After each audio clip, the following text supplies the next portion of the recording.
Assalamu alaikum. Peace to you all. My name is Saba Ahmed. I'm a law student at American University.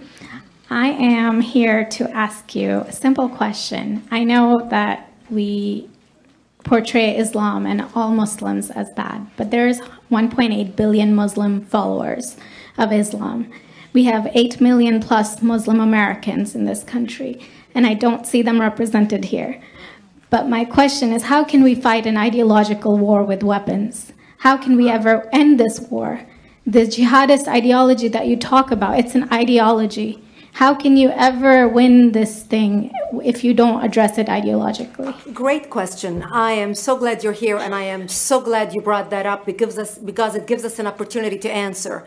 What I find so amazing is since the beginning of this panel, which we are here about Benghazi attack against our people, not one person mentioned Muslims. We are here against Islam, or we're launching war against Muslims. We are here to discuss how 4 Americans died and what our government is doing. We were not here to bash Muslims. You were the one who brought up the issue about most Muslims, not us. And since you brought it up, allow me to elaborate with my answer. There are 1.2 billion Muslims in the world today. Of course, not all of them are radicals. The majority of them are peaceful people. The radicals are estimated to be between 15 to 25%, according to all intelligence services around the world. That leaves 75% of them peaceful people.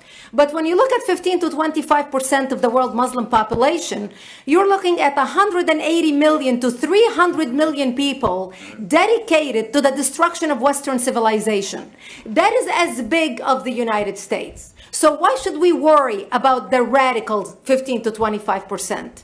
Because it is the radicals that kill. Because it is the radicals that behead and massacre. When you look throughout history, when you look at all the lessons of history, most Germans were peaceful. Yet the Nazis drove the agenda. And as a result, 60 million people died.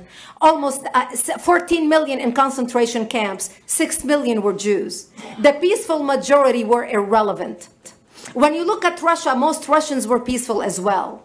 Yet the Russians were able to kill 20 million people. The peaceful majority were irrelevant. When you look at China, for example, most Chinese were peaceful as well. Yet the Chinese were able to kill 70 million people. The peaceful majority were irrelevant. When you look at Japan prior to World War II, most Japanese were peaceful as well. Yet Japan was able to butcher its way across Southeast Asia, killing 12 million people, mostly killed with bayonets and shovels. The peaceful majority were irrelevant. On September 11th in the United States, we had 2.3 million Arab Muslims living in the United States. It took 19 hijackers, 19 radicals to bring America down to its knees, destroy the World Trade Center, attack the Pentagon, and kill almost 3,000 Americans that day. The peaceful majority were irrelevant. So for all our powers of reasons and us talking about moderate and peaceful Muslims, I'm glad you're here. But where are the others speaking out? And since you are the only Muslim representative,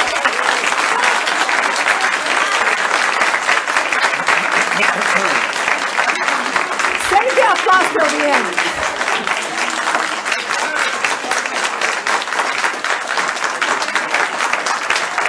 Thank you. Thank you. And since you're the only Muslim representative in here, you took the limelight instead of speaking about why our government, and I assume, are you an American? You're an American citizen. So as an American citizen, you sat in this room, and instead of standing up and saying a question or asking something about our 4 Americans that died and what our government is doing to correct the problem, you stood there to make a point about peaceful, moderate Muslims. I wish you brought 10 with you to question about how we can hold our government responsible. It is time we take political correctness and throw it in the garbage where it belongs and stop calling it